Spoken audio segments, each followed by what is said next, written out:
Ulcerative colitis and Crohn disease. ठीक है, इनके डिफरेंसेस तो आपको ऑलरेडी पैथोलॉजी में आपने काफ़ी एक्सटेंसिवली इसको जो है वो किया हुआ है। तो अल्सरेटिव कोलाइटिस में क्या होता है?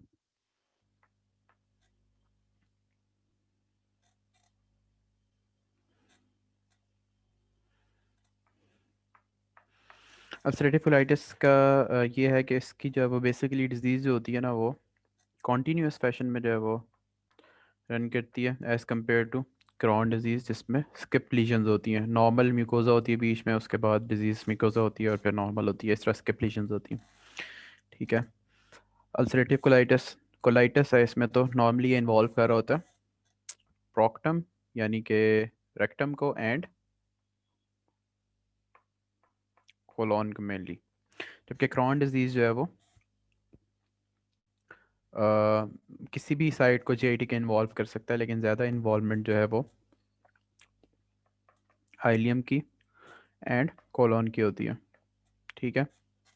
स्किप लीजन है, स्किन नहीं, स्किप। ठीक है। अल्सरेटिव कोलाइटिस में अगर जो है आइलियोसिकल वॉल जो है वो इनकम्पिटेंट हो, तो इसमें बैक वॉश आइलियाइटिस भी हो सकता है, यानी आइलियम भी इन्वॉल्व हो सकती है इन केस के आइलियोसिकल वॉल्व ठीक नहीं है। ठीक है। उसके अलावा इसमें जो है वो अल्सरेटिव कोलाइटिस में स्मोकिंग का प्रोटेक्टिव रोल है, प्रोटेक्ट करती है स्मोकिंग अल्सरेटिव कोलाइटिस के अगेंस्ट। जबकि इसमें जो है वो जो है वो इंक्रीज कर देती है रिस्क क्रॉन डिजीज़ का। के अलावा ये ट्रांसम्यूरल, अगर हम माइक्रोस्कोपिक लेवल पे या उसके टिश्यू के लेवल पे जाकर देखें, तो अल्सरेटिव कोलाइटिस जो है वो सुपरफिशियल अल्सर्स वगैरह फॉर्म करता है। ठीक है। तीनों लेयर्स इन्वॉल्व नहीं हो रही होती इसकी जो उसकी बॉल होती है, जबकि इधर जो है वो ट्रांसम्यूरल इन्वॉल्वमेंट होती है, डीप अल्सर्स होते हैं। अल्सरेटिव कोलाइटिस में जो है कॉलन कैंसर का या कोलोरेक्टल कार्सिनोमा का रिस्क ड्यूरेशन ऑफ डिजीज़ के साथ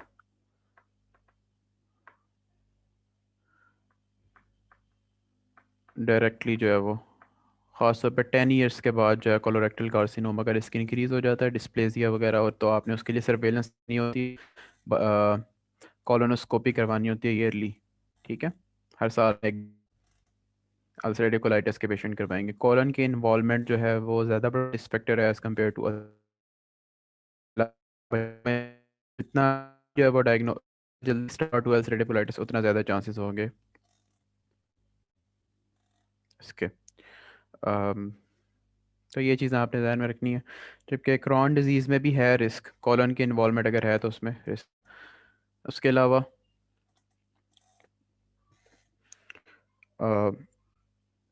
कॉम्प्लिकेशंस की अगर हम बात करें, तो अल्सरेटिव कोलाइटिस में क्या क्या हो सकता है?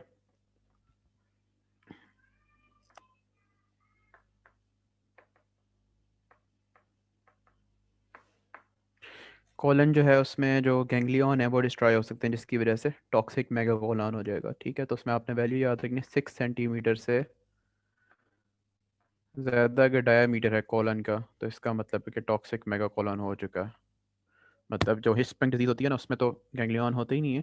तो उसी तरह अगर गैंग्लियन डिस्ट्रॉय हो जाए, तो उसकी वजह से भी मेगाकोलन हो जाएगा, डायलेशन हो जाएगी गट की, और फूड जो है या जो भी उसमें है जाएगा मटेरियल। तो 6 सेंटीमीटर आपने एक याद रखना है। ठीक है। क्लिनिकल फीचर्स, इसके अलावा भी बहुत सारी कॉम्प्लिकेशंस हैं इसकी। फॉर एग्जांपल, एक ये टॉक्सिक मेगाकोलन होगी, परफोरेशन हो सकती है। ठीक है। उसके अलावा कोलोरेक्टल सिनोमा भी आप कह लो कि क्रोनिक किस्म की कॉम्प्लिकेशन ही है इसकी, डिस्प्लेजिया वगैरह। और ब्लीडिंग हो सकती है, हेमरेज हो सकता है। ठीक है। उसकी वजह से लाइफ थ्रेटनिंग हेमरेज हो सकता है इसमें, अल्सरेटिव कोलाइटिस में। और एक्स्ट्रा इंटेस्टाइनल मैनिफेस्टेशंस इसकी पूछी जाती हैं। एक्स्ट्रा इंटेस्टाइनल मैनिफेस्टेशन इसकी आपने याद रखनी है। एक्स्ट्रा इंटेस्टाइनल क्या क्या होती हैं? आर्थराइटिस, ख़ास तौर पे सैक्रोइलिक जॉइंट जो है उसका, पेन। ठीक है। आई में जो है वो आइराइटिस, स्किन पे एरिथ्मानोडिज्म का एक कॉज है ये। और पॉलीडर्मा गैंग्रीनोसम एक डिजीज़ है उसका है, और स्क्लेरोजिंग कोलिंजाइटिस लिवर में। ठीक है, ये इसकी एसोसिएशंस हैं एक्स्ट्रा इंटेस्टाइनल, ये आपने लाजमी लाजमी याद करनी है। ठीक है, तो प्रेजेंट कैसे करेगा अल्सरेटिव कोलाइटिस? अब हम जो है वो डिफरेंसेस की बजाय एक अल्सरेटिव की तरफ आ जाते हैं। अल्सरेटिव कोलाइटिस प्रेजेंट करेगा कुछ पेशेंट्स में सिर्फ रेक्टम की इन्फ्लेमेशन होगी, उसको हम कहेंगे प्रोक्टाइटिस। कुछ में rectum, sigmoid colon, descending colon, इन एरिया को भी इन्वॉल्व करेगा। अगर ये half of the transverse colon को इन्वॉल्व कर लेता है या उससे ज़्यादा को, ये जा रहा है ना ऐसे, या उससे ज़्यादा को इन्वॉल्व है, फॉर एग्जांपल ये ट्रांसवर्स कोलॉन का हाफ है, यहाँ से डिजीज इधर आ जाती है, तो इसको हम कहेंगे टोटल कोलाइटिस। ठीक है, इससे अगर इधर इधर रहता है, सिर्फ रेक्टम को करता है, तो हम उसको कहेंगे प्रोक्टाइटिस। ठीक है, अगर स्प्लीनिक फ्लेक्चर तक करता है, यहाँ फॉर एग्जांपल स्प्लीनिक फ्लेक्चर है, तो तब हम उसको कहेंगे लेफ्ट साइडेड कोलाइटिस। ठीक है, स्प्लीनिक फ्लेक्चर से आगे आ जाता है तो इसको हम एक्सटेंसिव अल्सरेटिव कोलाइटिस कहेंगे। ये वाली जो इधर तक क्लासिफिकेशन है ना, प्रोक्टाइटिस, लेफ्ट, एक्सटेंसिव, इसको हम जो है वो मॉन्ट्रियल्स क्लासिफिकेशन भी कहते हैं। ठीक है, टोटल के अलावा जो सारी बताई हैं, टोटल कोलाइटिस पर अलग से आपने याद करना है।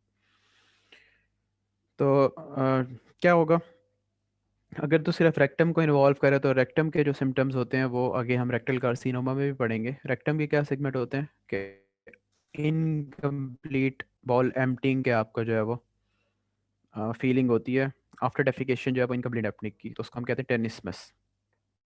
टेनिस्मस हो सकता है। ठीक है, एब्डोमिनल पेन हो सकता है,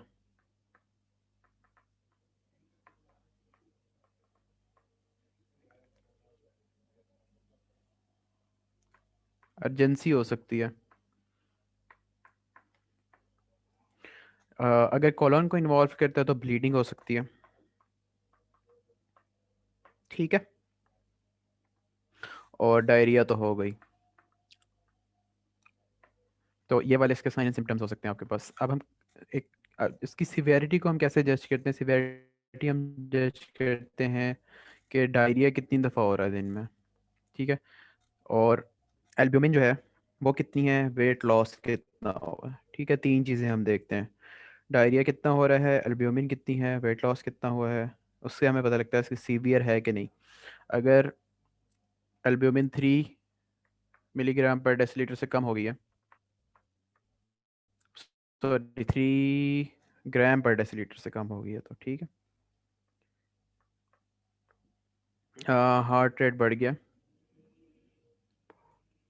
और वेट लॉस 3 kg से ज़्यादा। ठीक है, फीवर भी है। तो ये साइंस है कि पेशेंट सीवियर अल्सरेटिव कोलाइटिस की तरफ जा रहा है। बाकी हमने उसको डिजीज़ को डिवाइड किया हुआ है माइल्ड, मॉडरेट एंड सीवियर में, वो भी मैं आपको बता देता हूँ। माइल्ड कब कहेंगे उसको, moderate, severe and fulminant.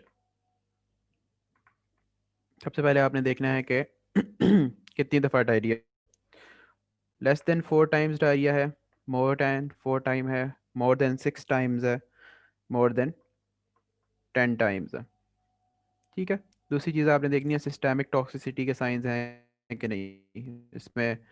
Fever, shock, tachycardia, ये जो है वो सिस्टेमिक उसके साइंस हैं। अगर तो ये नहीं है तो सिर्फ माइल्ड है। अगर थोड़े से सिम्टम्स ये आ रहे हैं, एब्डोमिनल पेन है, लो ग्रेड फीवर है, एनीमिया है but not requiring blood transfusion, तो मॉडरेट। यही सारी चीज़ें, एनीमिया हो गया, फीवर हो गया, टैकीकार्डिया हो गया, ESR CRP भी रेज हो गया, और ब्लड ट्रांसफ्यूजन भी रिक्वायर्ड हो सकती है, तो ये सीवियरिटी में है। ठीक है, और अगर फुलमिनेंट है तो फिर ब्लड ट्रांसफ्यूजन भी रिक्वायर्ड होगी, उसको सपोर्ट भी होगी, ब्लीडिंग भी हो रही होगी, एब्डोमिनल टेंडरनेस भी होगी, और टॉक्सिक मेगाकोलॉन भी होगा। 6 सेंटीमीटर से उसकी ज़्यादा जो है वो डायलेटेड कोलॉन होगी ऑन एक्सरे या बेरियम अनीमा। इन्वेस्टिगेशंस आप यही आपको जो नज़र आ रही हैं आप यही करवा सकते हो। CBC आप करवाओगे तो क्या होगा, एनीमिया होगा, ESR CRP रेज होंगे, एल्ब्यूमिन लो होगी। रेडियोग्राफ पे आपको टॉक्सिक कॉम्प्लिकेशन नज़र आ सकती है, टॉक्सिक मेगाकोलॉन नज़र आ सकते हैं अगर 6 सेंटीमीटर से ज़्यादा बेरियम एनीमा पे, या आपके पास एयर एंड डायफ्राम नज़र आ सकती है अगर परफोरेशन हो।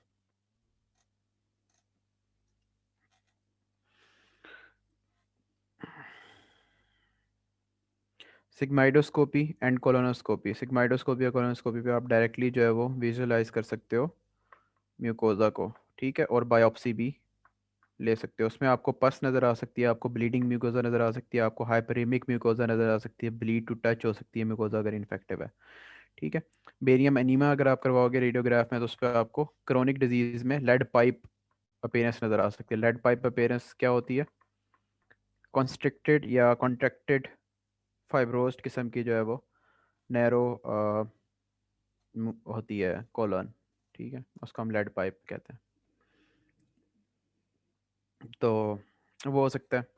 स्टूल एग्जामिनेशन आप करवाओगे, इसमें आपको ब्लड मिल सकता है, उसमें आपको WBC मिल सकते हैं, आप नेकेड आई पे भी आपको ब्लड और पस नज़र आ सकता है उसमें।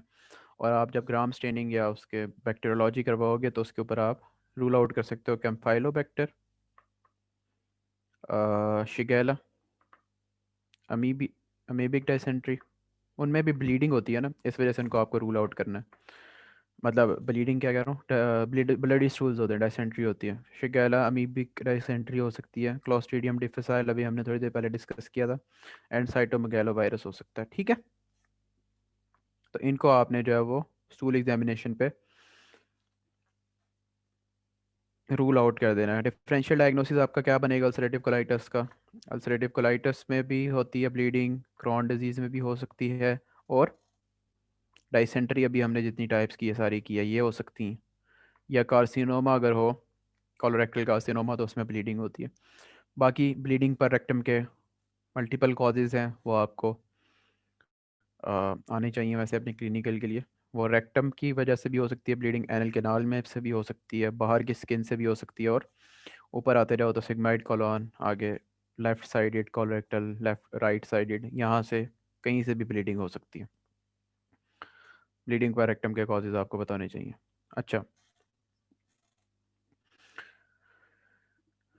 ट्रीटमेंट आप क्या देंगे? मेडिकल ट्रीटमेंट की हम इतनी बात नहीं करेंगे, उसमें आपको पता ही है 5 अमाइनो सैलिसिलिक एसिड दे सकते हैं, कॉर्टिकोस्टेरॉइड्स का कुछ रोल है, साइक्लोस्पोरिन, एज़ाथायोप्रीन, इम्यूनोसप्रेसेंट आप दे सकते हो, ठीक है। ये आप ओरल कुछ हैं, कुछ सपोजिटरी फॉर्म्स हैं रेक्टल देंगे, कुछ आईवी हैं, तो वो आप उससे रिलेटेड कर लोगे, ठीक है। सिवियरिटी की बेस पे करेगा। सर्जरी की क्या इंडिकेशन है? मेडिकल ट्रीटमेंट फेल हो रहा हो,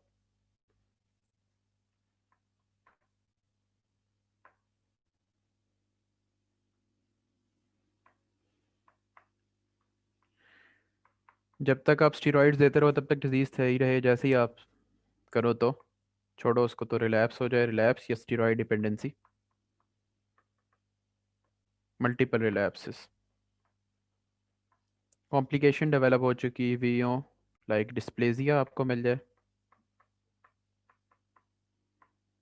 टॉक्सिक मेगाकोलॉन मिल जाए, परफोरेशन हो जाए,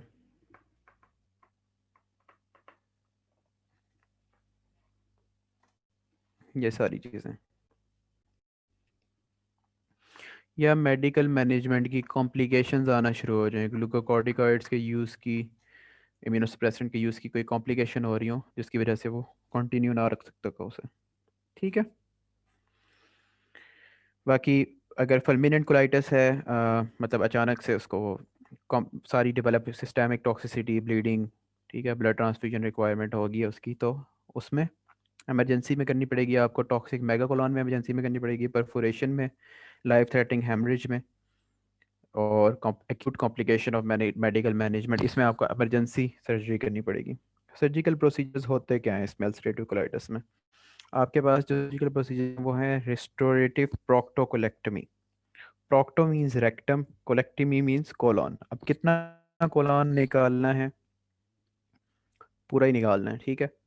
तो कोलॉन और रेक्टम निकाल दो के पीछे आपके पास एनल कैनाल बच जाएगी और आइलियम बच जाएगी, तो आइलियम को आपने आइलियल पाउच बना के कनेक्ट कर देना है upper part of anal canal से। तो ये आपके पास बन जाएगा रिस्टोरेटिव प्रोक्टोकोलेक्टमी।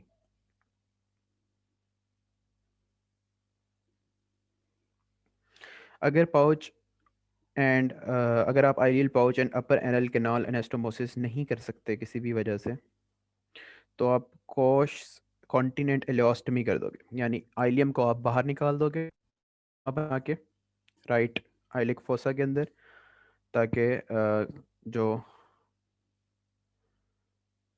हाँ ऐसे कर दोगे आप, ठीक है। उसके अलावा आप परमानेंट एंड एलियोस्टमी भी कर सकते हो। वो यही है एंड एलियोस्टमी का मतलब होता है कि बस परमानेंट जो है वो आप यहीं से जो है वो स्टूल बैग आप लगा दोगे, उसी में जो है वो उसका फिकल मटेरियल जो है आता रहेगा, ठीक है। क्रॉन डिजीज़ क्लिनिकल फीचर्स क्या होंगे उसके? उसके एक्यूट क्लिनिकल फीचर्स हैं, क्रोनिक हैं। जो हमने अभी तक पढ़े हैं ना सारे, कि आपके पास ब्लीडिंग हो सकती है, परफोरेशन के सिम्टम्स हो सकते हैं वगैरह वगैरह, वेट लॉस हो सकता है, एनीमिया हो सकता है, वो क्रॉन डिजीज़ में भी सेम होगा। एडिशनल क्या होगा, क्योंकि ये आइलियम को इन्वॉल्व करती है ज़्यादा, तो इसके सिम्टम्स जो है वो राइट आइलिया की तरफ होंगे, एक्यूट अपेंडिसाइटिस के सिम्टम्स को मिमिक करेंगे, ठीक है। उसके अलावा टेंडर मैस मिल सकता है आपको राइट आइलिक फोसा में, ठीक है।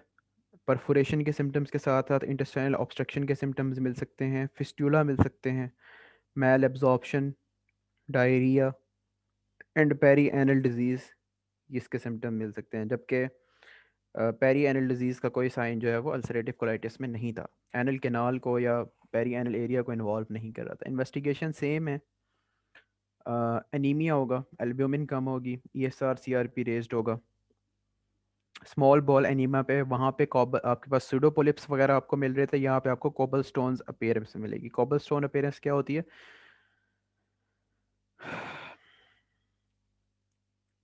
इसमें कुछ एरियाज रेज्ड होंगे, कुछ एरियाज डिप्रेस होंगे, ठीक है। कुछ में एडीमा हुआ हुआ होगा, कुछ में जो है वो एट्रोफी हुई भी होगी, उसकी वजह से जो है ये आपको कोबल स्टोन अपीयरेंस मिलेगी। तो टेक्नीशियम लेवल ल्यूकोसाइट स्कैन, आपको ल्यूकोसाइट्स मिलेंगे इनटू द म्यूकोजा आए हुए होंगे। एंडोस्कोपी पे आपको उसी तरह कॉलोनोस्कोपी एंड सिग्माइडोस्कोपी आप करवा सकते हैं। CT scan, MRI and phenotyping for genetic predisposition, ये आप करवा सकते हो। मेडिकल ट्रीटमेंट इसके भी वही हैं, एएसए आपके पास है, अगर कॉलन इन्वॉल्व हुई भी है तो आप अमाइनो सैलिसिलिक एसिड यूज़ कर सकते हो, कॉर्टिकोस्टेरॉइड यूज़ कर सकते हो। सर्जिकल मैनेजमेंट आपने कब करनी है? मेडिकल मैनेजमेंट फेल हो जाए, life threatening haemorrhage, obstruction, perforation, fistula formation, यानी कि कॉम्प्लिकेशंस ऑफ क्रॉन डिजीज आ जाए, ठीक है। कॉम्प्लिकेशन ऑफ मेडिकल थेरेपी आ जाए, रिस्क ऑफ मेलिग्नेंसी हो, या पेरी एनल डिजीज हो, यही जो हमने सारे अल्सरेटिव कोलाइटिस की इंडिकेशंस पढ़ी हैं, ऑलमोस्ट उन्हीं हेडिंग्स में आप कर सकते हो। क्या हेडिंग्स हैं? Failure of medical treatment, complications of medical treatment, acute complications of Crohn disease या अल्सरेटिव कोलाइटिस, वो आप लिखोगे फिर। एक्यूट कॉम्प्लिकेशन क्या हो सकती है? अल्सरेटिव कोलाइटिस में आपके पास परफोरेशन हो सकती है, टॉक्सिक मेगाकोलॉन हो सकता है, लाइफ थ्रेटनिंग हेमरेज हो सकता है। क्रॉन डिजीज में क्या हो सकता है? इनमें भी परफोरेशन हो सकती है, ऑब्स्ट्रक्शन हो सकती है, एब्सेस फॉर्मेशन हो सकती है, मलिग्नेंसी का रिस्क हो सकता है, फिस्ट्यूला फॉर्मेशन हो सकती है।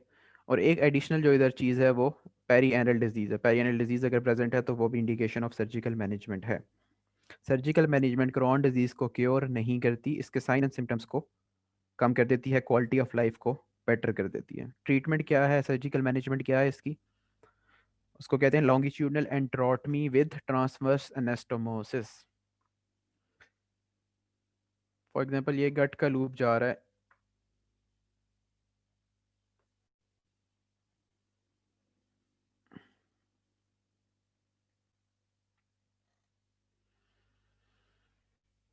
ये गट का लूप है अब ये डिजीज सेगमेंट है, ठीक है। यहाँ पे आप जो है वो इधर कट कर दिया आपने,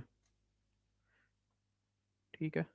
अब ये वाला जो आपने एरिया कट किया है इसको ही आप ट्रांसवर्सली एनास्टोमोस कर दोगे, ठीक है। लॉन्गिट्यूडनली आपने इसको कट किया है, और अब इसको आप पकड़ के ऐसे यहाँ पे ऐसे करके, अब ये मैं और स्टिच आपने कर दिया ऐसे, ठीक है। तो ये वाला जो सेगमेंट था ये थोड़ा सा जो है वो इसको डायलेशन मिल गई है लॉन्गिट्यूडनल एनास्टोमोसिस की वजह से।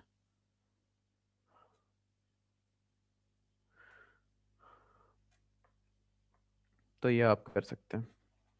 उसके अलावा आप ये वाला सेगमेंट रिमूव कर सकते हैं, ठीक है, सेगमेंटल रिसेक्शन। आप लूप एलियोस्टमी बना सकते हैं, आप प्रोक्टोकोलेक्टमी कर सकते हैं जिस तरह आपने अल्सरेटिव कोलाइटिस में की थी। उसके अलावा अगर कोई एब्सेसिस हैं तो उनको ड्रेन कर सकते हैं।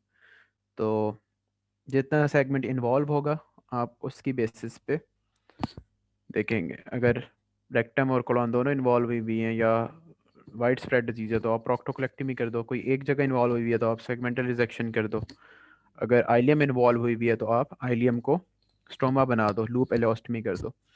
एलियोस्टमी अब 3 टाइप्स की हो सकती है। ये वैसे एलियोस्टमी की बात कर लेते हैं।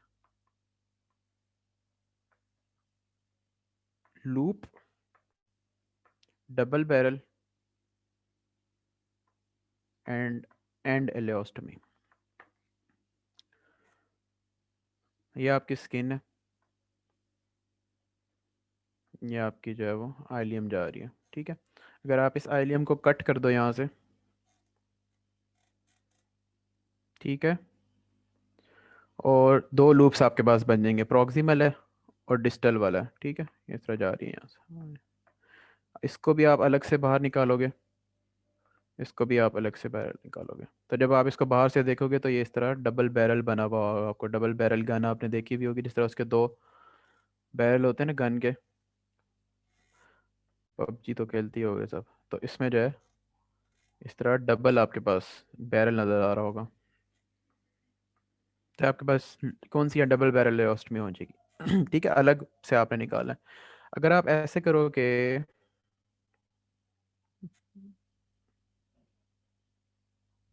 लूप ऑफ आइलियम इस तरह जा रहा था, लूप ऑफ आइलियम को आप यहाँ तक ले आओ, ठीक है, ये लूप ऑफ आइलियम आ गया। और इसका जो अब पार्ट स्किन के करीब है उसमें आप जो है वो कर दो, ठीक है। तो आउटसाइड ये यहाँ से आएगा, फूड बाहर निकल जाएगा, ये वाले सेगमेंट को रेस्ट मिल जाएगा, ठीक है। रेस्ट मिलेगा तो ये हील कर जाएगा। तो खैर,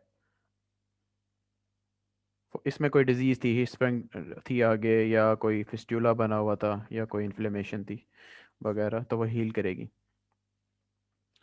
और सबसे आखिर में जी एंड इलियोस्टमी। एंड इलियोस्टमी में आप क्या करेंगे, आप जो है वो अगले पार्ट ही आपने रिजेक्ट कर दिया।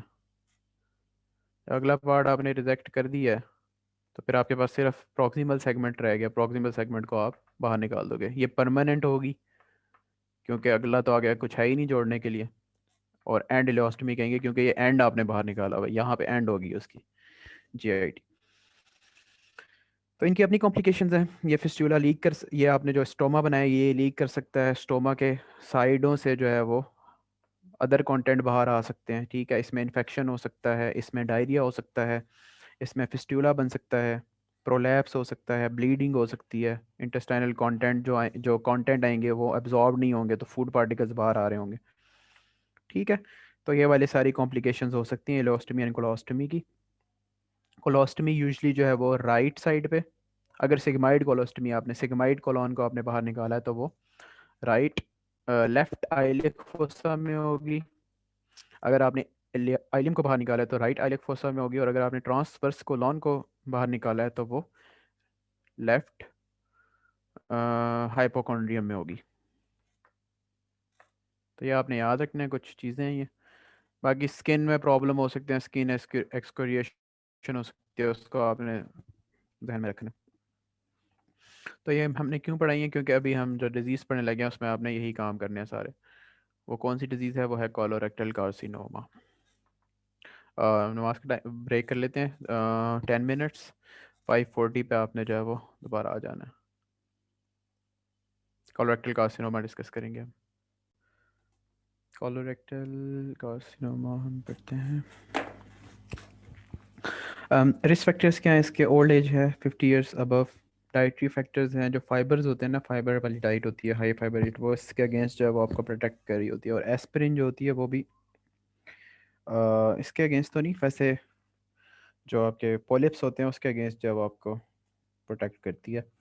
तो ये दो तीन चीज़ें हैं। उसके अलावा आपने जो है अल्कोहल स्मोकिंग या तो हर जगह ही होती है, हाई वेजिटेबल डाइट और हाई फाइबर डाइट जो है वो प्रोटेक्टिव है। मतलब अल्कोहल और स्मोकिंग रिस्क फैक्टर्स हैं, बाकी दो चीज़ें जो हैं वो प्रोटेक्टिव हैं। इन्फ्लेमेटरी बॉल डिजीज़ अभी हमने जब देखा अल्सरेटिव कोलाइटिस क्रॉन डिजीज़ में कोलोरेक्टल कार्सिनोमा का रिस्क इंक्रीज होता है। प्रीवियस इरेडिएशन अगर आपने किया है किसी भी पेल्विक कैंसर की वजह से तो वो उसके रिस्क होंगे। एडिनोमा जो होते हैं वो एडिनोमा कार्सिनोमा सीक्वेंस आपने पैथो में पढ़ा हुआ है, उसके थ्रू जो है वो भी रिस्क इंक्रीज कर देते हैं। उसके अलावा hereditary non polyposis colorectal colonic cancer, ये लिंच सिंड्रोम एक होता है, उसमें जो है इंक्रीज हो जाते हैं आपके। फेमिलियर एडिनोमेटस पॉलीपोसिस में भी रिस्क इंक्रीज होता है इनका। क्लिनिकल फीचर्स क्या हैं जी? अब लोकल स्प्रेड के फीचर्स हैं, उसमें इंटेस्टाइनल ऑब्स्ट्रक्शन कॉज कर सकते हैं, ये इंटेस्टाइनल ब्लीडिंग कॉज कर सकते हैं, रेक्टम में है तो टेनिसमस कॉज कर सकता है। तो इस तरह के जो है वो लोकल सिम्टम्स आएंगे। लिम्फेटिक स्प्रेड इसका टूवर्ड्स मेसेंटेरिक लिम्फ नोड्स होगा, तो उसकी मेसेंटेरिक लिम्फेडिनाइटिस या उनकी जब हमने पढ़ी थी तो वहाँ पे एक कॉज ये भी था। हेमाटोजीनस स्प्रेड इसका सबसे पहले कहाँ जा रही होती है, जो भी सप्लाई होती है वो लिवर में जा रही होती है, तो लिवर में बहुत जल्दी इसका स्प्रेड होता है क्योंकि पोर्टल सर्कुलेशन जो है वो कलेक्ट करती है सारा, वो तो आपको पता ही है। इन्फीरियर मेसेंटेरिक, सुपीरियर मेसेंटेरिक और सीलियक वेन, तो वो लिवर में जाती हैं सारी जीआईटी के मिलिग्नेंसीज। टीएनएम स्टेजिंग आपको रटनी है, वही म्यूकोजा सब म्यूकोजा है, फिर मस्कुलरस प्रोप्रिया और फिर सिरोजा को ब्रीच किया। बट और फिर जो है वो ये आपने जो है ना बेले से करना है। यहाँ पे थोड़ी सी बहुत ही शॉर्ट लिखी हुई है, 1330 पे जो है वो बेले में स्टेजिंग लिखी हुई है, वहाँ से आपने वहाँ ए बी सी और भी इसको फर्दर सब डिवाइड किया हुआ है, लेकिन आपने T1 T2 T3 T4 ही आपने करना है। ठीक है। ड्यूक्स क्लासिफिकेशन, एस्टलर कॉलर्स क्लासिफिकेशन, ये आपको ABCD में डिवाइड करती हैं, ये भी वहाँ लिखी हैं, ये भी आपने देखनी है। ये आपको डी तो उसमें ओरिजिनल क्लासिफिकेशन में नहीं था। डी जो है अगर लिम्फेटिक स्प्रेड हो रहा है, सॉरी मेट्स अगर हो रहे हैं तो आपका मेट्स अगर हो रहे हैं तो डी डी कैटेगरी में चला जाएगा वो। ठीक है। लिम्फ नोड्स अगर हो रहे हैं तो सी कैटेगरी में है, और अगर सिर्फ अभी लोकल स्प्रेड हुआ है उसमें बी कैटेगरी में है, जिसको हम T4 भी कहते होते हैं। और इस तरह तो आपने ये आपको पता होना चाहिए कि T1 T2 T4 का ABCD के साथ कैसे रिलेशन है। क्लिनिकल फीचर्स अगर हम बात करें कि लोकेशन की बेस पे क्या क्लिनिकल फीचर्स आएंगे, तो जो राइट साइडेड होंगी वो ज़्यादातर इंटेस्टाइनल ऑब्स्ट्रक्शन के साथ आएंगी, और जो लेफ्ट साइडेड होंगी वो इंटेस्टाइनल या ब्लीडिंग पर रेक्टम के साथ आपके प्रेजेंट करेंगी, लेकिन दोनों में दोनों हो सकती हैं। दूसरा आपने ओल्ड एज में अनीमिया जो है उसकी कॉज में आपने लाजमी ये कोलोरेक्टल कार्सिनोमा को का सस्पिशन आपने करना है, कोलोनोस्कोपी करके आपने उसका कर लेना। ओल्ड एज में अकल्ट ब्लड लॉस की वजह से अनीमिया का कॉज हो सकता है, राइट साइडेड लीजन और उसका हो गया। ठीक है। परफोरेशन हो जाती है, टोटल ऑब्स्ट्रक्शन हो जाती है, तो वो एक्यूटली आपके साथ इमरजेंसी में प्रेजेंट कर सकते हैं। ऑब्स्ट्रक्शन और परफोरेशन के सिम्टम्स आप ऑलरेडी और ट्रीटमेंट आप ऑलरेडी देख चुके हैं। ट्रांसवर्स कोलन में अगर है तो due to its position carcinoma of stomach, mass जो होगा वो एपिगैस्ट्रिक रीजन में हो सकता है, तो उसकी वजह से लग सकता है कि ये कोई स्टमक का मैस है, बट वो ट्रांसवर्स कोलन का मैस है। ठीक है। बाकी मेट्स जो हैं वो इसके लिवर में जाएंगे, उसके अलावा ब्रेन, लंग्स, इनके सिम्टम्स के साथ भी प्रेजेंट कर सकता है। इन्वेस्टिगेशंस आपने करनी है सबसे पहले, जो भी आपके पास टेनिस्मस के साथ या पेरेक्टल ब्लीड के साथ या इन चीज़ों के साथ प्रेजेंट करता है उसका आपने DRE करना होता है। इसका भी आप DRE करोगे। अगर तो लोअर एंड पे है तो आपको शायद पता लग जाए इसका, लेकिन उससे ऊपर ऊपर है तो आप प्रोक्टोस्कोपी पे शायद आपको पता लगे। तो प्रोक्टोस्कोपी 10 सेंटीमीटर 15 सेंटीमीटर इतना लोअर पार्ट ऑफ रेक्टम जो है वहाँ तक देख रही होती है। ठीक है। तो वो आप प्रोक्टोस्कोपी पे देख लोगे। उससे अगर ऊपर आप देखना चाहते हो तो सिग्माइडोस्कोपी, सिग्माइड कॉलन तक देखिए। फिर कॉलोनोस्कोपी जो है वो सीकम तक अगर आप देखना चाहो तो वो वहाँ तक सीकम के थ्रू देख सकते हो, कोलोनोस्कोपी के थ्रू देख सकते हो। बायोप्सी भी आप साथ के साथ ही ले सकते हैं इसके, इन दोनों के थ्रू। ठीक है।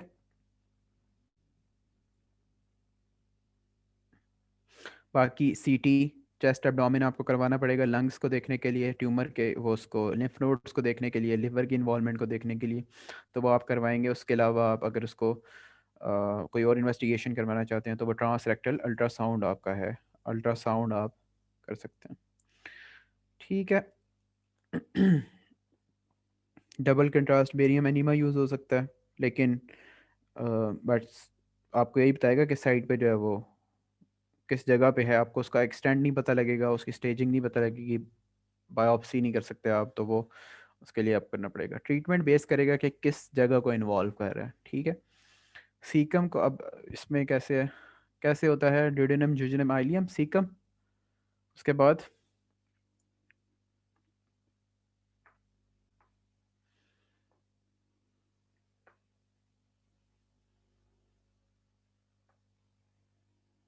ट्रांसवर्स कोलोन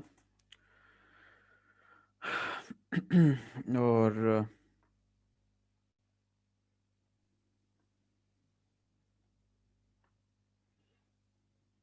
डिसेंडिंग सिग्मोइड, फिर रेक्टम और एनल कैनाल। ठीक है। तो अब सिंपल सी बात है, अगर जो है वो सीकम की इन्वॉल्वमेंट हुई भी है तो क्या करोगे आप, राइट हेमिकोलेक्टमी करोगे। ठीक है। अगर असेंडिंग कोलोन की हुई भी है तो तब भी राइट हेमिकोलेक्टमी करोगे। सही है। राइट हेमिकोलेक्टमी में क्या करेंगे, सीकम निकल जाएगा, असेंडिंग कोलोन निकल जाएगा, और proximal third of transverse colon ये वाला भी निकल जाएगा। ठीक है। और पीछे जो आइलियम है इससे, उसका 30 सेंटीमीटर भी निकलेगा। ठीक है। आइलियम का 30 सेंटीमीटर, सीकम आपकी गई, असेंडिंग कोलोन, हिपैटिक फ्लेक्चर और फर्स्ट 1/3 ऑफ ट्रांसवर्स, तो इसको हम कहेंगे राइट साइडेड। अगर इसी में आप ट्रांसवर्स कोलोन यहाँ तक ऐड कर लो, अगर ट्रांसवर्स कोलोन की इन्वॉल्वमेंट है या इधर इधर कोई ट्यूमर है इस जगह पे, तो आपको ये करना पड़ेगा, यहाँ तक करना पड़ेगा। इसको हम एक्सटेंडेड राइट हेमिकोलेक्टमी कहते हैं, एक्सटेंडेड राइट हेमिकोलेक्टमी। ठीक है। राइट हेमिकोलेक्टमी में क्या क्या निकला था, 30 centimetre of ileum, caecum, ascending colon, transverse colon का फर्स्ट 1/3। एक्सटेंडेड राइट हेमिकोलेक्टमी में क्या निकला है, 30 centimetre of ileum, caecum, ascending colon, right, ये असेंडिंग कोलॉन और ट्रांसवर्स कोलॉन स्प्लीनिक फ्लेक्चर तक पूरी आपने निकाल दी है। अगर जो है वो इससे आगे होता है, स्प्लीनिक फ्लेक्चर को यहाँ पे आया है ट्यूमर या यहाँ पे कहीं है, ठीक है, डिसेंडिंग कोलॉन में या सिग्माइड कोलॉन तक, तो आपने फिर लेफ्ट हेमिकोलेक्टमी करनी है। उसमें क्या निकलेगा, 1/3 ऑफ, ये यहाँ से आगे, यहाँ ये वाली मिटा देते हैं। अब यहाँ से आगे ये सारा निकल जाएगा। ठीक है। रेक्ट रेक्टम तक।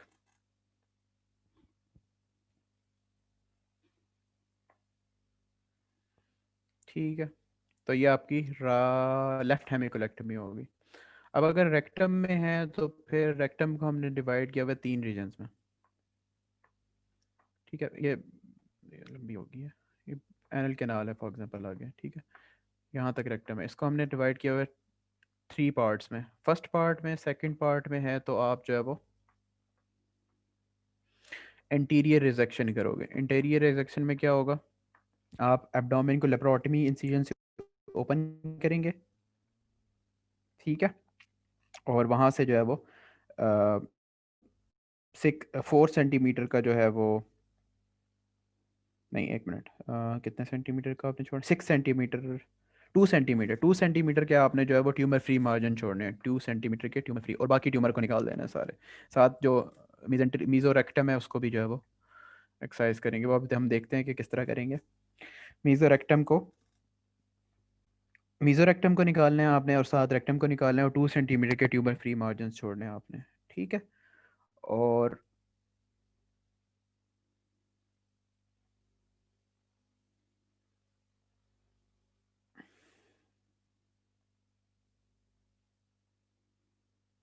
अच्छा, तो दूसरा यहाँ पे एनल कैनाल जहाँ ख़त्म हो रही है, एनल वर्ज है यहाँ पे। ठीक है। एनल वर्ज से 6 सेंटीमीटर ऊपर तक, 6 सेंटीमीटर से ऊपर ऊपर जितने हैं वो सारे आप जो है वो लो एंटीरियर रिजेक्शन से निकाल सकते हो, लो एंटीरियर रिजेक्शन। ठीक है। और अगर इससे नीचे आ जाएंगे तो फिर आपको क्या करना पड़ेगा,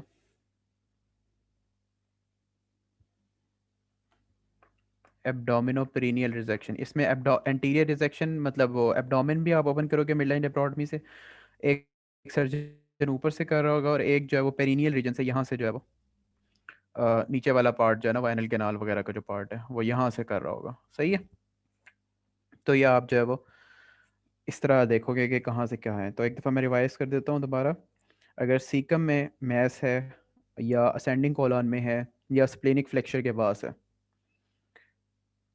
बल्कि स्प्लेनिक फ्लेक्चर के पास नहीं, आप सिर्फ सीकम और असेंडिंग कॉलन में है तो आप राइट हेमिकोलेक्टमी करोगे। अगर स्प्लेनिक फ्लेक्चर के साथ है तो आप एक्सटेंडेड राइट हेमिकोलेक्टमी करोगे। अगर ओहो उल्टा हो गया, हेपेटिक फ्लेक्चर के पास है। अगर स्प्लेनिक फ्लेक्चर के पास है तो आप लेफ्ट हेमिकोलेक्टमी कर सकते हो। अगर रेक्टम का अपर टू थर्ड इन्वॉल्व है तो आप एंटीरियर रिजेक्शन कर सकते हो। 6 centimetre above the anal birch है अगर, तो आप लो एंटीरियर रिजेक्शन कर सकते हो। और अगर lower one third of rectum में है तो फिर आप एब्डोमिनो पेरिनियल रिजेक्शन कर सकते हो। अगर लिवर में मेट्स हैं तो आपने चेक करना है कि ट्यूमर की रिजेक्टिबिलिटी है या नहीं। रिजेक्टिबिलिटी डिपेंड करती है, वो कुछ क्राइटेरिया है उनके ऊपर कि ट्यूमर जो लिवर की इन्वॉल्वमेंट है वो कितनी है। अगर 4 मेटास्टेसिस हैं लिवर में, मेटास्टेसिस कैसे बनते हैं, लिवर में जो है ना वो छोटे छोटे नोड्यूल्स बन जाते हैं। ठीक है, अगर 4 नोड्यूल्स हैं तो आप उनको निकाल सकते हो। और 1 सेंटीमीटर का आपने ट्यूमर फ्री उधर भी इस तरह छोड़ना है, ट्यूमर फ्री रीजन 1 मार्जिन छोड़ना है। ठीक है, साथ इसके 1 सेंटीमीटर का नॉर्मल एरिया भी निकलेगा। और इसको निकालने के बाद लिवर का 20% नॉर्मल लिवर बचना चाहिए, तो तब हम इसको कहेंगे कि ये ट्यूमर रिजेक्टेबल है।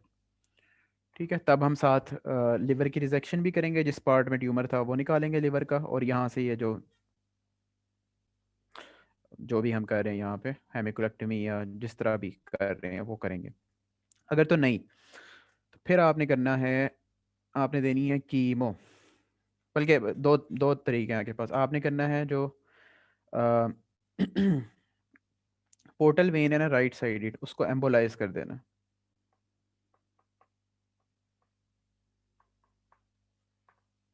ठीक है, इसमें क्या होता है, ये सब आपका काम कर सकता है जब राइट लोब ऑफ लिवर ज़्यादा इन्वॉल्व हो रहा हो ट्यूमर में। उसकी वजह से होगा क्या, अब ये राइट लोब श्रिंक करना शुरू कर देगा क्योंकि इसको ब्लड सप्लाई नहीं मिल रही, और जो लेफ्ट लोब है वो कंपनसेट करने के लिए बड़ा होना शुरू हो जाएगा। ठीक है, तो जब लेफ्ट लोब थोड़ा सा बड़ा हो जाएगा उस टाइम पे आप जो है वो राइट लोब की रिजेक्शन कर दोगे। ठीक है, तो लेफ्ट लोब जो है वो 20 सेंटीमीटर से बड़ा होगा तो वो काम चल जाएगा आपका। ठीक है, दूसरा तरीका आपके पास ये है कि आप कीमो दे दो। कीमो में 5-फ्लोरोयूरासिल और साथ जो है वो ऑक्जेलिप्लेटिन या आयरिनोटेकान यूज़ होती है, तो उसमें आप देख लो कि 2-3 रेजिमेंट्स हैं, तो वो आपने कीमो देनी है। कीमो जो है वो कीमो से पहले आपने जो स्टेजिंग की हुई होगी और फिर कीमो देने के बाद आपने स्टेजिंग करनी है, तो वो स्टेज जो है वो हो सकता है कि इस स्टेजिंग जो है वो डी स्टेजिंग हो जाए, यानी स्टेज कम हो जाए उसका, तो आप उसको फिर सर्जिकली रिजेक्ट करने के काबिल हो जाए, ट्यूमर का साइज़ जो है वो कम हो जाए, ऑपरेटेबल हो जाए वो। ठीक है, रेडियो का इतना कोई ख़ास रोल नहीं है, आप कीमो के कम्बिनेशन में दे सकते हो।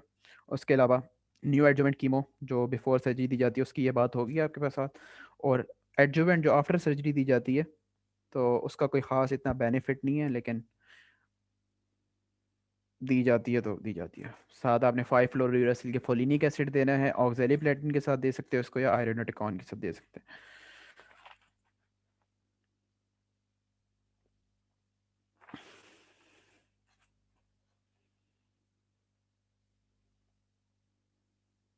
अच्छा, अब रिकंस्ट्रक्शन भी तो करनी है। अब आपने बीच वाला पार्ट तो निकाल दिया इसमें, अब आप क्या करोगे। फॉर एग्जांपल एब्डोमिनोपेरिनियल रिसेक्शन आपने किया तो आपके पास क्या ऑप्शंस हैं।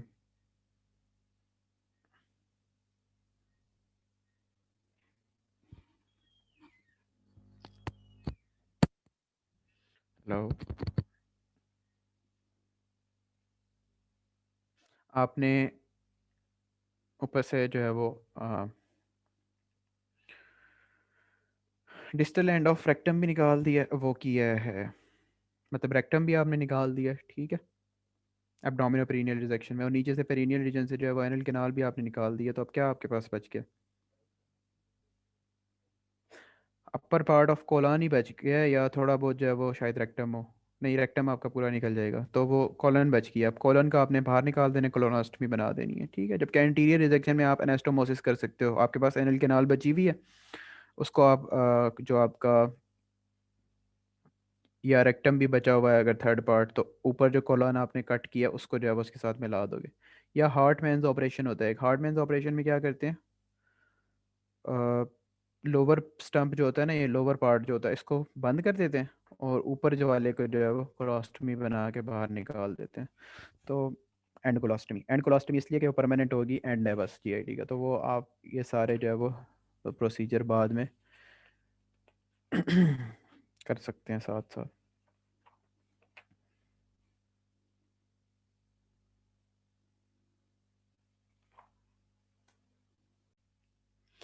इंटेस्टाइनल ऑब्स्ट्रक्शन कैन इधर मैकेनिकल और फंक्शनल, ठीक है। इनको आप dynamic and a dynamic obstruction भी कहते हैं। मैकेनिकल वाली डायनामिक ऑब्स्ट्रक्शन है because something is mechanically present, physically जो है वो उधर है जिसको ऑब्स्ट्रक्ट कर रही है वो, ठीक है। ये फंक्शनल में क्या होता है, उसमें जो है वो जो फंक्शन है बॉल का, लाइक पेरिस्टालसिस है या मोटिलिटी है उसकी, वो नहीं हो रही होती। वो पैरेटिक आइलियस है उसकी, और सीडो ऑब्स्ट्रक्शन, दो ही कॉजेज हैं। तो वो हम जो है वो देख चुके हैं ऑलरेडी, गॉलस्टोन आइलियस होती है, पोस्ट ऑप जो है वो पैरेलटिक आइलियस हो सकती है, डिफरेंट टाइप्स की, ठीक है। कॉजेज ऑफ मैकेनिकल ऑब्स्ट्रक्शन आपकी इंट्रा ल्यूमिनल, मतलब ल्यूमेन के अंदर क्या क्या चीज़ हो सकती है। तो क्या क्या चीज़ हो सकती है ल्यूमेन के अंदर, स्टोन्स हो सकते हैं, हार्ड फीसिस फिकोलिथ हो सकता है, ठीक है, impacted hard faeces, round worms हो सकते हैं, और मैकेनियम आइलियस हो सकता है। ये जो है इंट्राल्यूमिनल कॉजेज हैं। उसके अलावा आपकी ट्रांस म्यूरल कॉजेज हो सकती हैं, transmural within the wall of gut, malignancy हो सकती है, स्ट्रिक्चर्स हो सकते हैं टीबी की वजह से, एंड कोई क्रोनिक डिजीज हो सकती है उसकी वजह से हो सकता है, ठीक है। और थर्ड है extra mural causes outside the wall. तो एक्स्ट्रा म्यूरल क्या होंगी, बाहर से क्या चीज़ वो कर सकती है, वो हर्निया हो सकता है, ठीक है। हर्निया में कोई चीज़ ल्यूमेन के अंदर तो नहीं होती, ना ही वॉल के अंदर होती है, हर्निया तो बाहर से ही होता है ना। इंटरसेप्शन हो सकती है इसमें, ये और तरह से होता है। वॉल्वुलस हो सकता है, ट्विस्टिंग हो सकती है अपॉन इटसेल्फ, वो भी बाहर से ही होगी। और एडिशंस हो सकती हैं, वो भी बाहर होंगी। एडिशन यूजली जो है वो किसी क्रोनिक डिजीज़ के बाद या सर्जरी वगैरह के बाद अटैचमेंट हो जाती है, बॉल की आपस में हो सकती है और वॉल के साथ भी हो सकती है पेरिटोनियम की। तो एक्स्ट्रा म्यूरल, ट्रांसम्यूरल है या पता नहीं इंट्राम्यूरल है, लेकिन जो भी है। और इंट्राम्यूरल है। Intraluminal, yes. तो ये काजेज हो सकती हैं आपके पास। लार्ज बॉल में फिर यही जो अभी तक हम डिस्कस किए हैं, ये सारी हो सकती हैं, कार्सिनोमा वगैरह, हिस्पंग, एनास्टिनोसिस, इम्परफेक्ट एनएस, ये आपकी कंजेनिटली हो सकती हैं, ये हम डिस्कस कर चुके हैं। हिस्पंग होता क्या है इसमें, ऑब्स्ट्रक्शन जिस जगह पे हुई हुई होगी उससे प्रॉक्सिमल कुछ प्रॉब्लम्स होंगे और उससे डिस्टल कुछ प्रॉब्लम्स होंगे। ऑब्स्ट्रक्शन से प्रॉक्सिमल क्या होगा, फूड या जो भी मटेरियल है वो आके वहाँ पे अकोमोडेट होना स्टार्ट हो जाएगा, ठीक है। डिस्टली क्या होगा,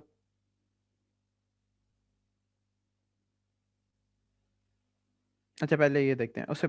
अच्छा, और पीछे जो है वो उसकी डिस्टेंशन शुरू हो जाएगी। डिस्टेंशन किस वजह से है, जो भी फ्लूइड आ रहा है, गैस कॉम्बिनेशन हो रही है, बैक्टीरिया फर्मेंट कर रहे हैं, ये वो, उसके अलावा जो है वो उसकी ब्लड सप्लाई जो है वो भी थोड़ा सा डिस्टेंशन की वजह से क्या होगा, डिस्टेंशन की वजह से जो उसकी ब्लड सप्लाई होगी वो भी थोड़ी कम होना शुरू हो जाएगी, और परफोरेशन के chances at the site of obstruction जो है वो ज़्यादा होना शुरू हो जाएंगे। इन सारी चीज़ों को लेके डिस्टेंशन हो रही है, उसकी वजह से बढ़नी चाहिए सप्लाई, ऑक्लूजन हो जाएगी आर्टीरियल, जहाँ पे इम्पैक्ट आ रहा है ऑब्स्ट्रक्शन का, उस जगह पे ब्लड सप्लाई कम हो जाएगी, बैक्टीरिया हैं वो अपना उधर फर्मेंटेशन और इन्फ्लेमेशन कॉज कर रहे होंगे उसकी वजह से तो ये सारी चीज़ें जो हैं वो परफोरेशन की तरफ लेकर जा सकती हैं।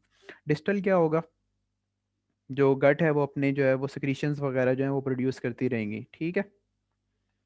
तो उसकी वजह से डायरिया लाइक जो है वो कंडीशन आपके पास आ सकती है, तो वो होगा।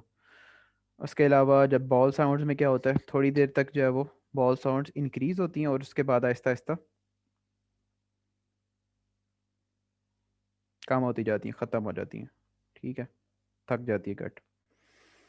क्लिनिकल फीचर्स ट्रायड बनता है एब्डोमिनल डिस्टेंशन का, वॉमिटिंग का एंड कॉन्स्टिपेशन का। जितना प्रॉक्सिमली जो है वो ऑब्स्ट्रक्शन होगी उतना जल्दी वॉमिटिंग स्टार्ट हो जाएगी, और जितना डिस्टली होगी उतना वॉमिटिंग लेट स्टार्ट होगी, कॉन्स्टिपेशन एब्सोल्यूट कॉन्स्टिपेशन ज़्यादा लंबी होगी।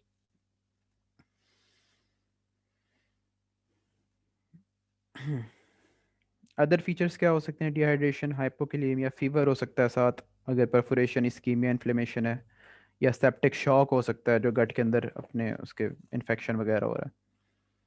ठीक है, स्ट्रैंगुलेशन का हम पहले फीचर्स पढ़ चुके हैं, उसमें फीवर, टैकीकार्डिया, हाइपोटेंशन, और जो जगह जहाँ पे स्ट्रैंगुलेशन हुई हुई है वहाँ पे सिवियर पेन एंड टेंडरनेस हो जाएगी। डायग्नोसिस आपका कैसे होता है? यूजली जो है वो रेडियोलॉजिकल फाइंडिंग्स पे डायग्नोसिस हो जाता है। ठीक है, बाकी आपने हर्नियल ओरिफिस चेक करने हैं, क्योंकि कोई ऑब्स्ट्रक्टेड हर्निया भी हो सकता है। आपने डिजिटल रेक्टल एग्जामिनेशन करना है, कोई इम्पैक्टेड फीसिस भी हो सकते हैं। बाकी जर्नल आपने सीबीसी, एलएफटीज वगैरह, यूरिया क्रिएटिनिन, वो चीज़ें आपने कर लेनी है। एक्सरे फाइंडिंग्स बहुत इंपॉर्टेंट है, मल्टीपल टाइम्स रिपीट होती हैं। आइलियम में क्या होगा? एक्सरे फाइंडिंग अगर obstruction at the level of ileum है, उसमें क्या होगा? सेंट्रली डायलेटेड लूप्स होंगे। ठीक है, विच आर करेक्टरलेस, मतलब उनके अंदर कोई खास करेक्टरिस्टिक्स नहीं होंगी, और सेंट्रली डायलेटेड लूप्स होंगे आइलियम में अगर ऑब्स्ट्रक्शन हुई है। ठीक है, अगर जिजोनम में है तो उसमें स्टैक्ड कॉइन लाइक अपीयरेंस होगी, उसको हम वॉल्वुलर कन्वेंटिव्स कहते हैं। ये आपकी बुक में बने हुए हैं, आप एक दफ़ा देख लेना इनको, लेकिन आएगा तो आपका एमसीक्यू ही। आइलियम में central dilated loops which are characterless, jejunum में valvulae conniventes, stacked coin like appearance, जबकि लार्ज इंटेस्टाइन में अगर है तो हॉस्ट्रेशंस होंगी, रेगुलरली इरेगुलरली स्पेस्ड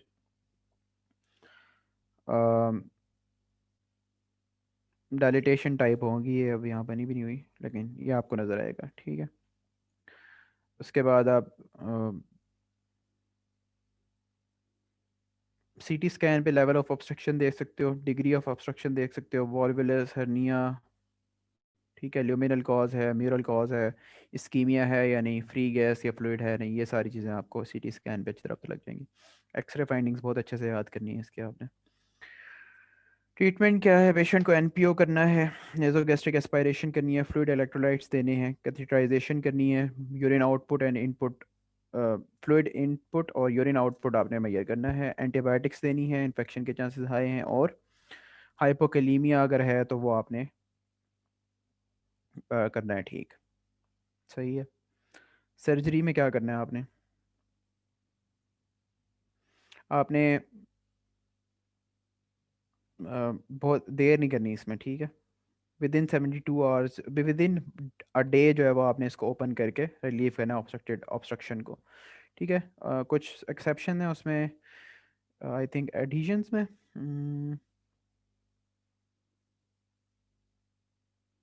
एडिशंस अगर हैं तो आप जो है वो उसमें 72 आवर्स तक वेट कर सकते हो, अदरवाइज आपने निकालना है उसको, वो अदरवाइज जो है वो आपने ऑब्स्ट्रक्शन को रिलीव करवाना है। ठीक है, मिड लाइन लेप्रोटमी करनी है, साइट ऑफ ऑब्स्ट्रक्शन को आइडेंटिफाई करना है, वायबिलिटी ऑफ गट देखनी है, गट को ओपन करना है, डिकम्प्रेशन करनी है आपने उसकी।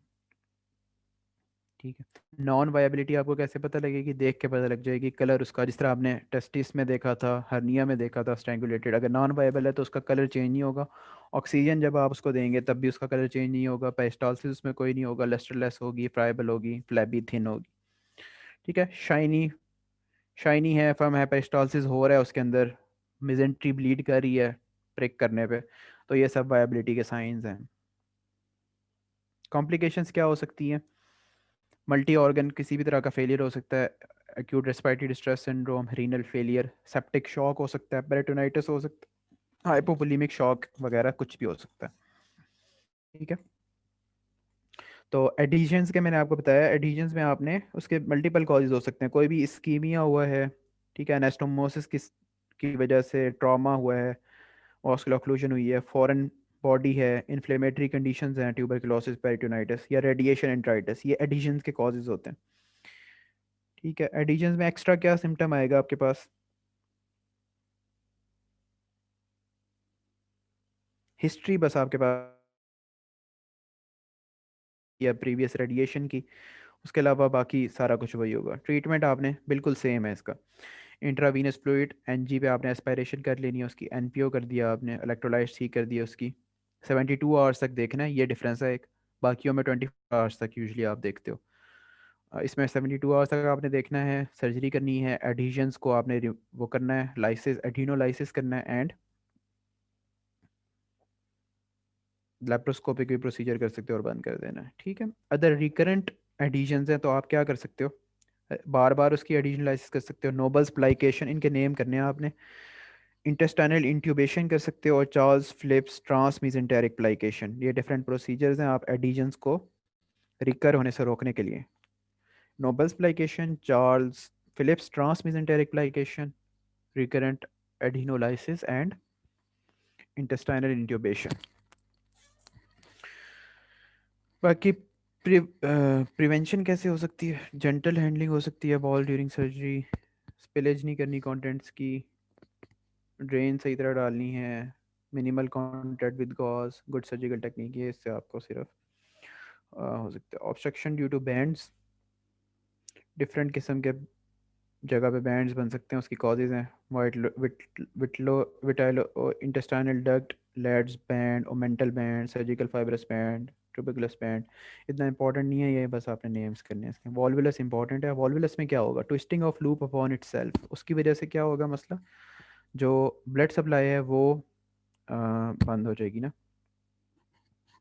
तो कहाँ कहाँ हो सकता है वॉल्वुलस, सिग्माइड वॉल्वुलस हो सकता है, सीकल वॉल्वुलस हो सकता है, और स्मॉल इंटेस्टाइन में हो सकता है वॉल्वुलस।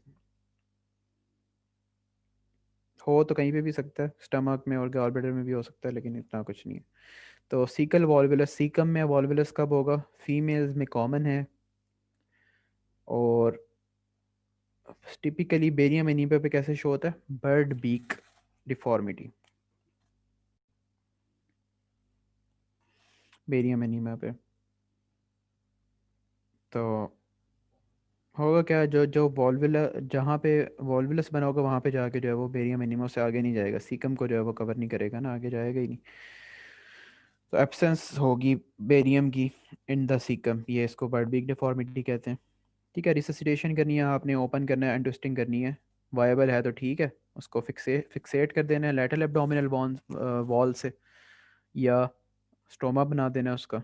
अगर गैंग्रीनस है तो राइट हेमिकोलेक्टमी आपने करनी है, ठीक है, वो हम डिस्कस कर चुके हैं राइट हेमिकोलेक्टमी क्या होती है, क्या क्या निकलता है राइट हेमिकोलेक्टमी में।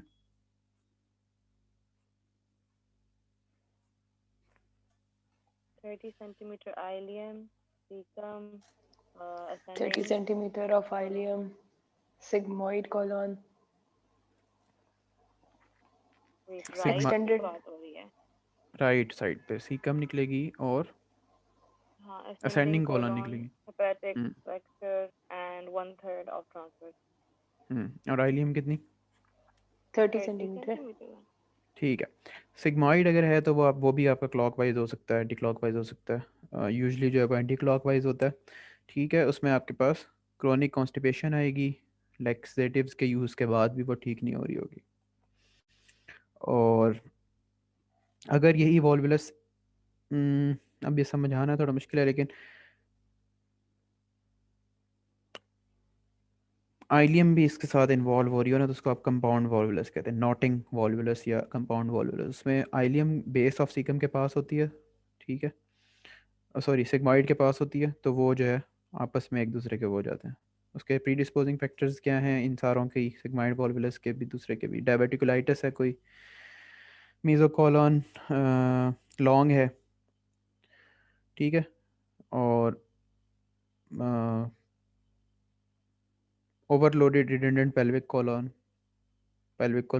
ज़्यादा है, डायबिटिकुलाइटिस है, एडिशंस है, या सिग्माइड मेसोकोलोन की नैरो अटैचमेंट है। तो ये जो है वो सारे बेसिकली, इसमें क्या है कि मूवेबल ज़्यादा है, जितनी ज़्यादा मूवेबल होगी, मतलब नॉर्मल से ज़्यादा अगर मूवेबल है ना कोलॉन और सिकम और सिग्माइड जो भी, तो वॉल्यूलस होने के चांसेस ज़्यादा हैं। ठीक है, क्लिनिकल फीचर्स क्या होंगे, absolute constipation, pain in the lower abdomen, distension, vomiting late develop होगी, और पेरिटोनाइटिस हो सकता है। तो ये आपको पता ही है, ये सब में ही होता है, इससे आपको कोई डिफ्रेंशिएट नहीं होगा। इन्वेस्टिगेशंस पे आपके पास वॉल्वुलस जो है, टू फ्लूइड लेवल्स, इसमें होंगे एक्सरे पे। ओमेगा साइन होगा, या कॉफ़ी बीन साइन भी कहते हैं उसको। उसमें क्या होगा,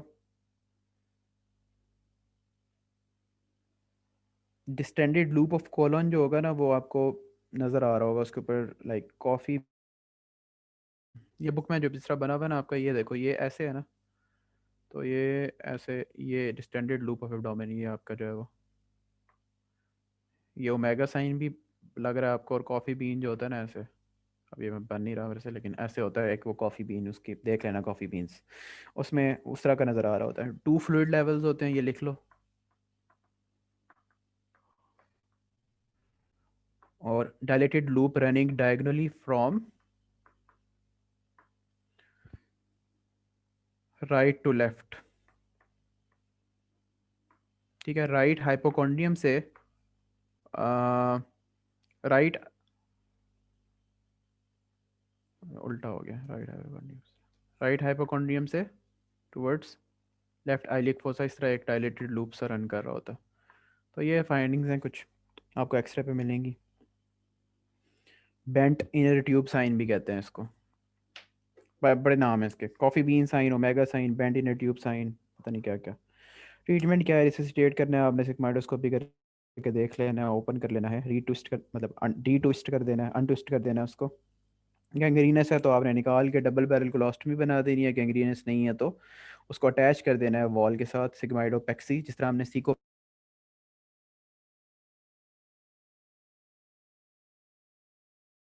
क्या कर सकते हो आप, पॉल मिकोलिक्स या हार्डमैन प्रोसीजर कर सकते हो, ठीक है। और बाद में जाके 6 to 8 वीक्स के बाद एनास्टोमोसिस हो सकता है। इंटरसेप्शन में क्या होगा, वन पार्ट ऑफ वो जो वॉल है ना उसका, वो अगले पार्ट के अंदर चला जाएगा, ठीक है, टेलीस्कोप कर जाएगा। अब इसको थोड़ा मुश्किल है समझाना, आप जिस तरह जुराबें पहनते हुए नहीं हो जाता, तो वो वाला सीन है इसमें ना। मतलब ये मोटी सी वॉल है ना, उसकी 3-4 लेयर्स हैं, इसकी भी 3 लेयर्स हैं, ठीक है। तो वॉल का ये जो वाला पार्ट होगा, कोई ये इस तरह आगे चलना शुरू कर देगा, ठीक है, यहाँ पे ऐसे चला जाएगा। तो आइलियम का सीकम में जा सकता है, आइलियम का आइलियम में जा सकता है, सीकम का कोलॉन में जा सकता है, कोलॉन का आगे कोलॉन में जा सकता है, तो कुछ भी हो सकता है इसमें। पैथोलॉजी क्या होगी, अब इसको इस तरह स्टार्ट होने के लिए यहाँ पे कोई पैथोलॉजी होनी चाहिए, ठीक है। कोई इन्फ्लेमेशन है, कोई डायबिटिकुलम है, कोई एक्स्ट्रा चीज़ है, पॉलिप है, कुछ और है, वहाँ से ये शुरू होगी और फिर इस तरह आगे जाएगी। तो इसके लिए क्या क्या रिस्क फैक्टर होना कोई ना कोई ज़रूरी है। हाइपरप्लेजिया और पायर पैचेस हो सकता है, भले वो कोई मेकल्स डायबिटिकुलम हो सकता है, पॉलिप हो सकता है, अपेंडिक्स हो सकता है। बाकी पॉलिप्स के सिंड्रोम है, प्यूटजेगर सिंड्रोम, एडिनोमा वगैरह बन जाते हैं कोलोन में, वो वाले हैं, ठीक है। होगा सारा उसी तरह। आपके पास अब डिफरेंट किस्म की इसमें फाइंडिंग्स हैं। ये मेरा स्टक हो गया, एक मिनट। अच्छा, डिफरेंट इसमें क्या फाइंडिंग्स हैं, सिवियर सडन कोले की पेन स्टार्ट हो जाएगा,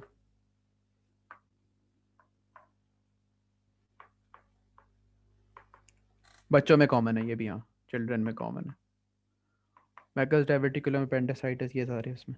अच्छा, वॉमिटिंग, एब्सलूट कॉन्स्टिपेशन भी हो सकती है, और ब्लडी और म्यूकस फिल्ड स्टूल भी हो सकता है, ठीक है। रेड क्यूरेंट जेली स्टूल, ठीक है, इसको आप देख लो, रेड क्यूरेंट जेली देखी हुई है।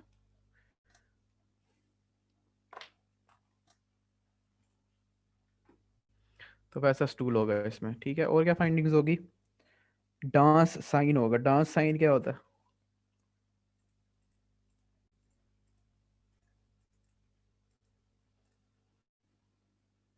साइंटिस्ट का नाम है। हाँ होता क्या है उसमें, ये एम्प्टीनेस जो, होती है राइट आइलिक फोसा। हाँ फीलिंग ऑफ एम्प्टी, इन्होंने लिखा हुआ है, साइन का नाम नहीं लिखा हुआ है, आपके एग्जाम में इस तरह आया हुआ था। तो उसमें जो है वो आपने जो है वो देखना ये देखो रेड करंट जैली ऐसा स्टूल है। तो ये साइन डांस साइन जो है feeling of emptiness in the right I lip fossa हो सकता है, सॉसेज शेप्ड हार्म हो सकता है, ठीक है। और बच्चा जो है वो बहुत ज़्यादा दर्द में होगा, ठीक है, स्क्रीनिंग पेल चाइल्ड होगा, और अपनी जो टांगे होगा वो मतलब पेन में जो है वो उठा रहा होगा उससे थोड़ा उसको, ड्राइंग ऑफ लेग्स होगी। डायग्नोसिस आपके पास अल्ट्रासाउंड पे हो सकता है, बेरियम एनीमिया पे क्लॉ साइन होगा, उसके अलावा सीटी स्कैन पता।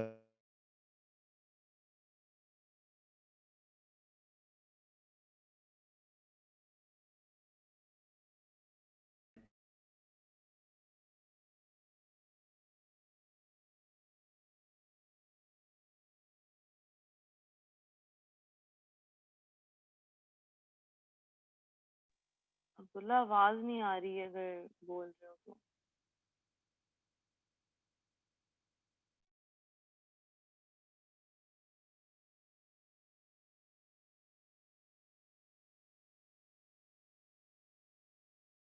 बाकी सबको आ रही है?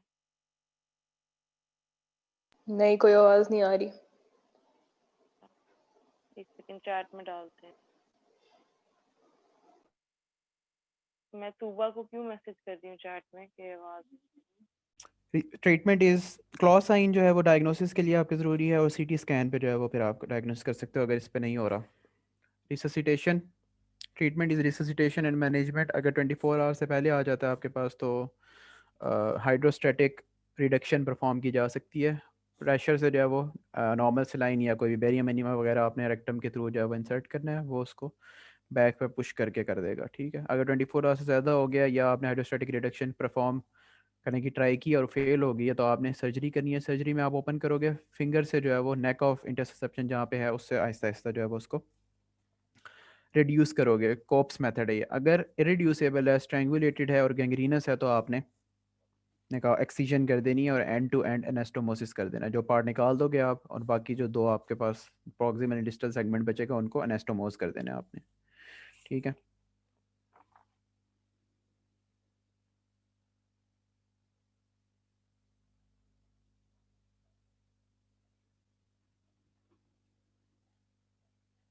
अच्छा, क्लोज लूप ऑब्स्ट्रक्शन, इसका नेम ही करना है आपने। वॉल्वुलस भी क्लोज लूप ऑब्स्ट्रक्शन का ही टाइप है, भी ये पता नहीं कैसे है लेकिन है। इंटेस्टाइनल हर्निएशन हो सकती है, ये हमने पढ़ा था। इंटरनल हर्निया होते हैं लाइक अंदर जो बने हुए हैं ना कैविटी में, फोरामेन ऑफ पेंसलू है, लेसर सैक और ग्रेटर सैक हैं, उनके आपस में अगर एक दूसरे सेगमेंट में जा रही हो तो वहाँ पे हर्निएशन हो जाती है, वहाँ पे जो स्ट्रैंगुलेशन वगैरह हो सकती है, तो उसकी वजह से भी हो सकता है। स्ट्रक्चर की वजह से हो सकता है, कोई भी जिस तरह हमने पहले भी स्ट्रक्चर पढ़े हैं, कोई भी डिजीज़ हुई है, रेडिएशन हुई है या मलिग्नेंसी हुई है तो उस जगह पे स्ट्रक्चर कॉज हो सकता है, कंस्ट्रिक्टेड होगा वो तो वहाँ से। ट्रैकोबिजार फाइटोबिजार वर्म्स हम डिस्कस कर चुके हैं इन द गेस्ट स्टमक वाले सेक्शन। फंक्शनल ऑब्स्ट्रक्शन में ए डायनेमिक पैरालिटिक आइलियस हम डिस्कस कर चुके हैं। पैरालिटिक आइलियस में आपने ट्रीटमेंट थोड़ा सा देख लो कि यही सारी चीज़ें चलेंगी आपके, और पेन जो है वो उसको ट्रीट करने के लिए आपने एनसेड देने हैं, ठीक है, इंट्रावीनस फ्लूइड देने हैं, और treatment of the primary cause करना है। प्राइमरी कॉज इसका कुछ भी हो सकता है, किसी मेटाबॉलिक फिनोमेना की वजह से हो सकती है, पोस्ट ऑपरेटिव हो सकती है, इन्फेक्शंस में हाइपोकैलीमिया हाइपरमैग्नीसीमिया इनमें हो सकती है, हाइपोनेट्रीमिया हाइपरमैग्नीसीमिया, तो ये आपने चीज़ें याद रखनी है। एक्यूट मिजेंटेरिक इस्कीमिया, ये भी अक्सर एमसीक्यू आता है आपका। आर्टेरियल, जो जिस तरह हमने एक्यूट लिम्ब इस्कीमिया पढ़ा था ना, उसी तरह अगर मिजेंटेरिक आर्टरी ब्लॉक हो जाए अचानक से तो एक्यूट मिजेंटेरिक इस्कीमिया, वो एम्बॉलिक फिनोमिना हो सकते हैं, ठीक है। ज़्यादातर एम्बॉलिक ही होते हैं, यूजली आफ्टर मायोकार्ड इन्फॉक्शन या एट्रियल फिब्रिलेशन। ये पेशेंट आपके पास अचानक से प्रेजेंट करते हैं विद ब्लीडिंग, क्या कहते हैं, ब्लीडिंग पर रेक्टम या इस तरह, ठीक है, या स्टूल में जो है वो ब्लड, और सडन एब्डोमिनल पेन, इसका पेन बहुत ज़्यादा होता है, ठीक है। उसके अलावा स्पीरियर मीजेंटेरिक आर्टरी इसमें मोस्ट कॉमनली इन्वॉल्व होती है। और करना आपने क्या होता है, जिस तरह आप एक्यूट लिम्ब स्कीमा में फॉर एन एम्बोलेक्टमी परफॉर्म कर रहे थे, इसमें भी आपने ओपन करके एम्बोलेक्टमी आप परफॉर्म कर सकते हो, रीवास्कुलराइजेशन कर सकते हो। अगर 24 आवर्स से ऊपर चला गया तो फिर यूजली जो है आ, वो हो चुका होता है, गैंग्रीन स्टार्ट हो चुका हुआ होता है, ठीक है। और पैची गैंग्रीन होता है, इसमें कुछ पार्ट में सही होता है, कुछ में गैंग्रीन होता है, कुछ सही होता है। तो फिर उसका आपको रिजेक्शन करना पड़ेगा, ठीक है। ट्रांसफर्स कोलेक्टमी करेंगे अगर मिडल कोलिक आर्टरी इन्वॉल्व है, मतलब वो जगह आपने निकालनी है जो भी करना है आपने, ठीक है,